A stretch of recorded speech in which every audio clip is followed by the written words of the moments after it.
Olá, meus amigos. Muito bom dia. Deus abençoe a todos vocês.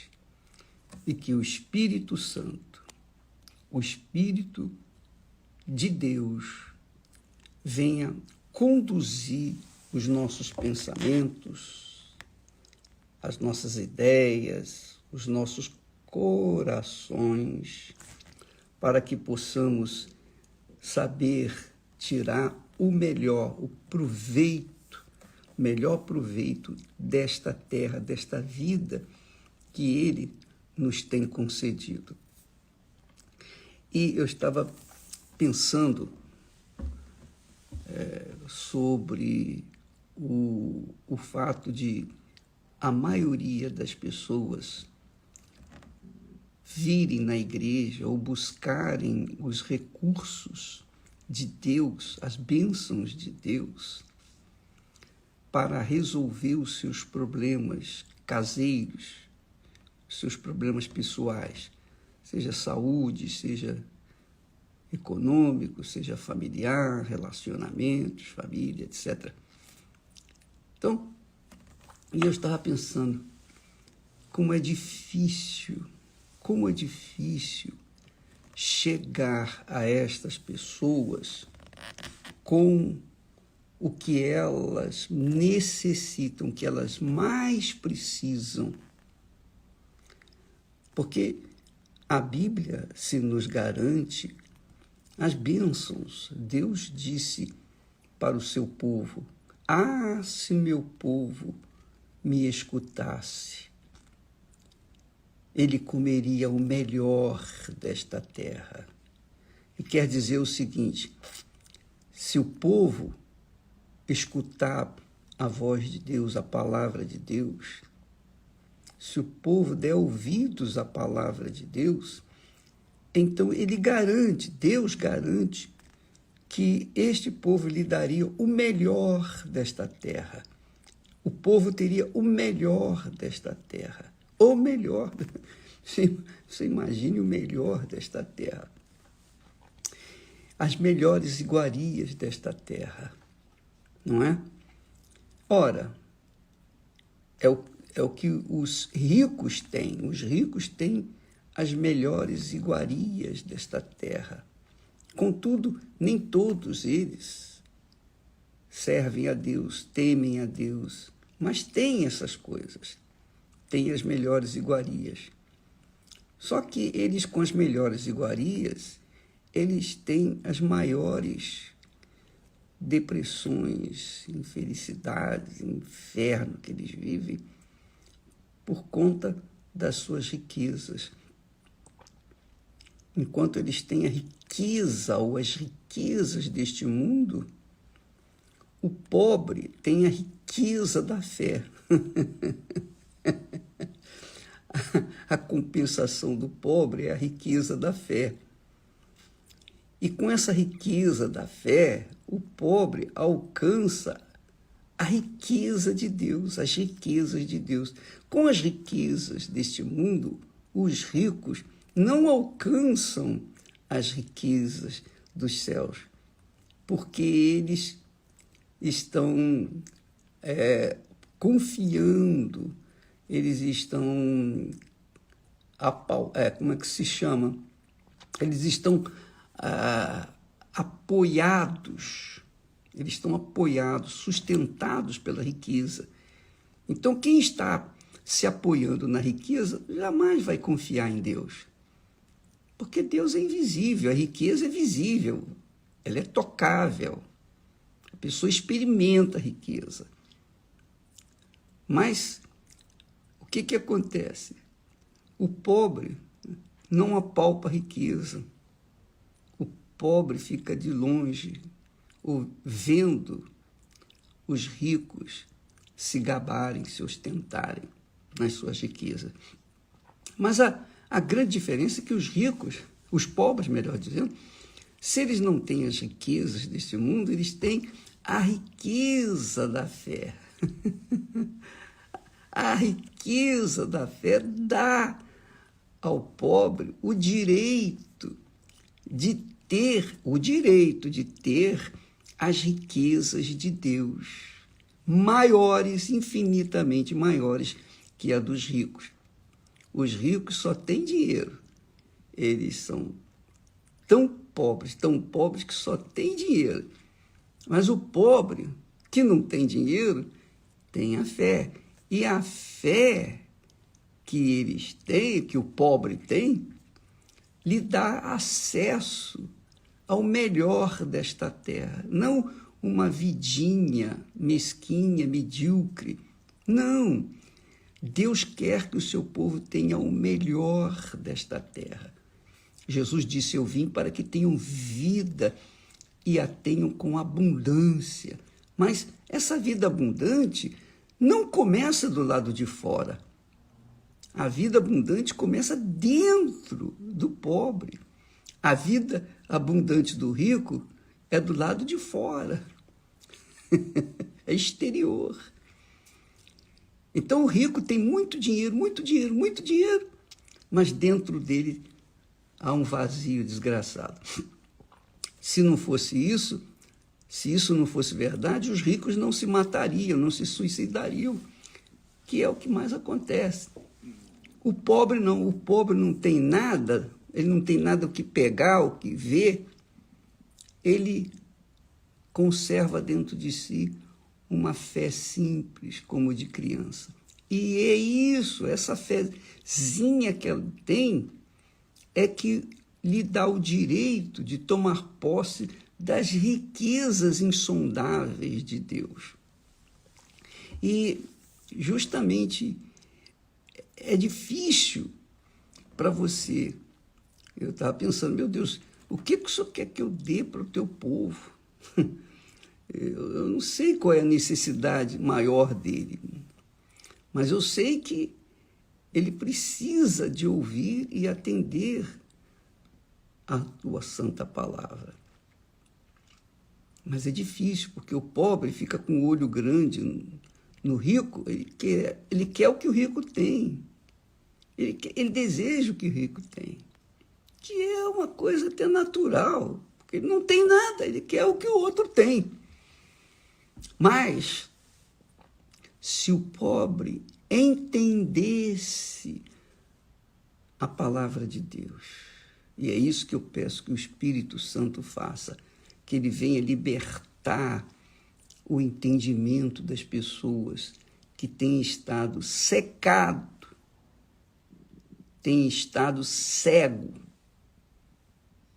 por conta do Deus desse mundo. O Deus desse mundo é a vaidade, são as vaidades, são as cobiças, são as coisas que o mundo oferece, as coisas que o diabo oferece.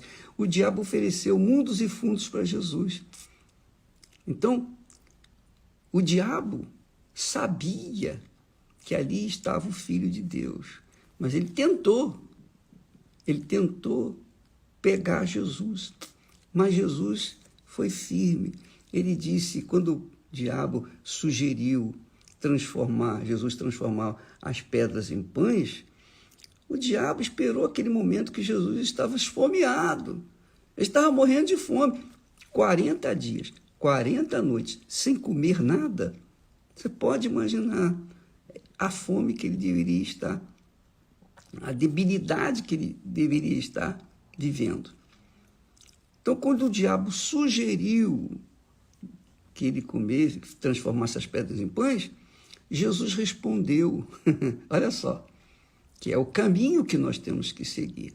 Jesus disse, está escrito, Satanás, nem só de pão o homem viverá.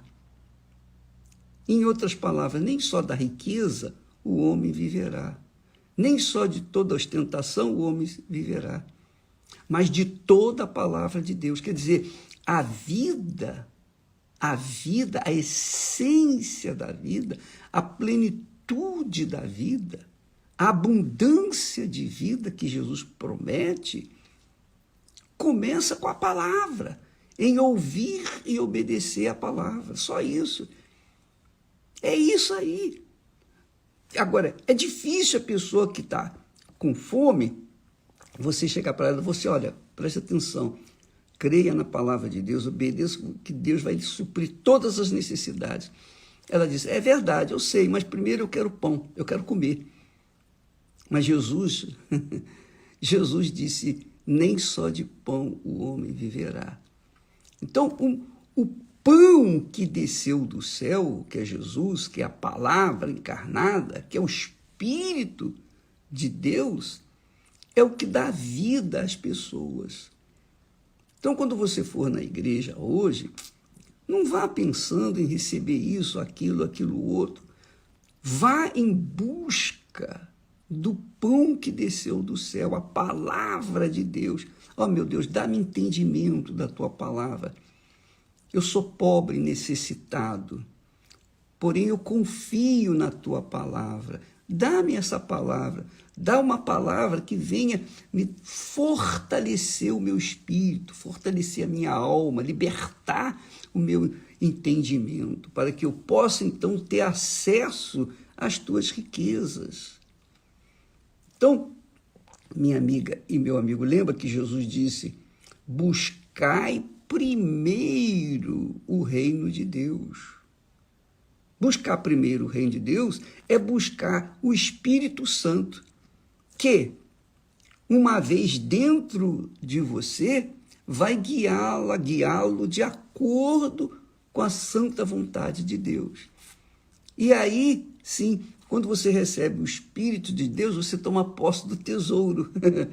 E aí, você vai ter um tesouro disponível para todo dia, cada dia, tirar lá uma moeda para a sua necessidade diária, para o seu sustento, tirar de lá um valor que lhe vai sustentar naquele dia.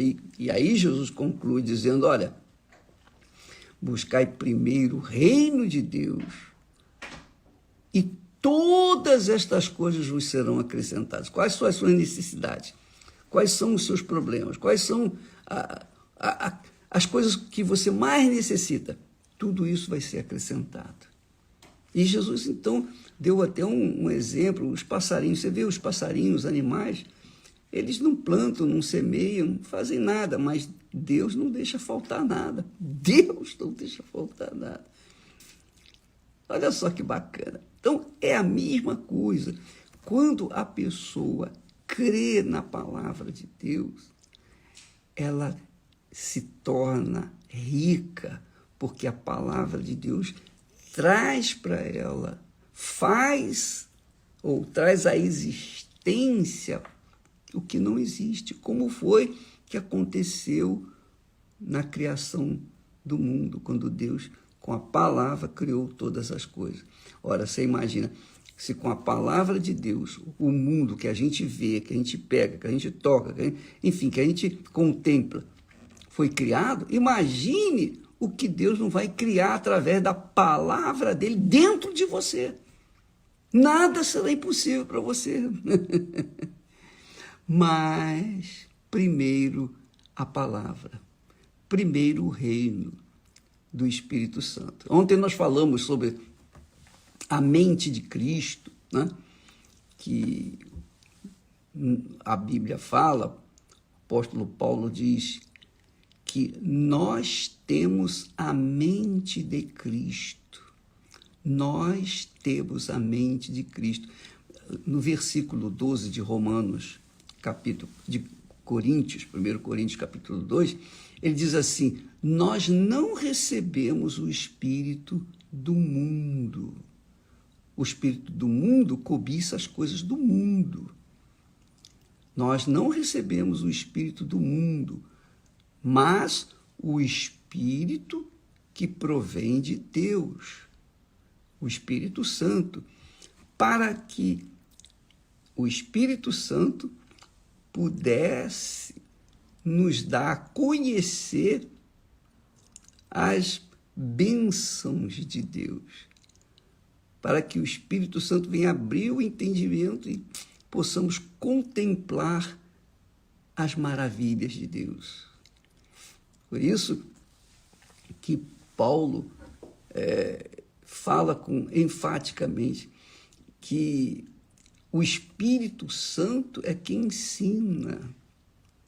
Ele faz-nos entender as coisas espirituais, separar as coisas espirituais das coisas não espirituais, as coisas materiais.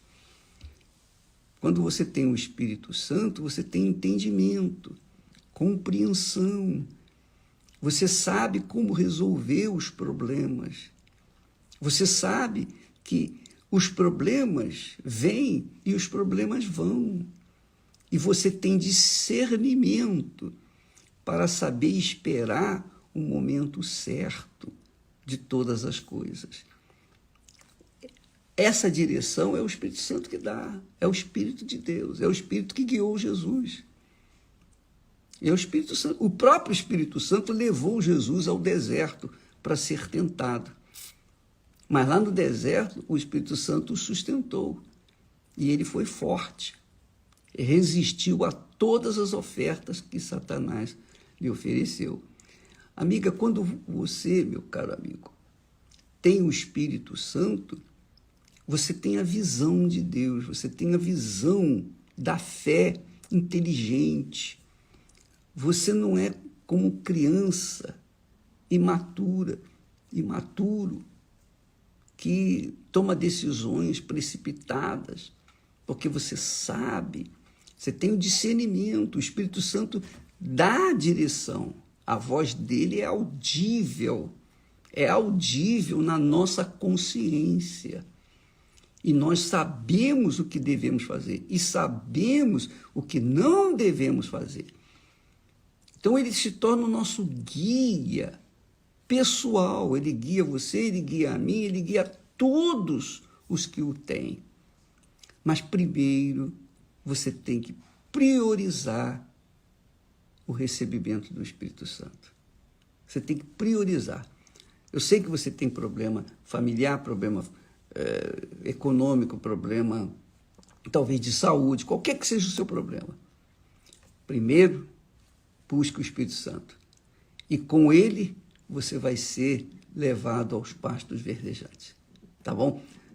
Vá hoje na igreja com essa fé, com essa consciência de que ele, Deus, quer lhe guiar pessoalmente aos pastos verdejantes. Ele é o Pai que quer guiar-nos aos pastos verdejantes. Deus abençoe a todos e até amanhã, em nome do Senhor Jesus. Amém.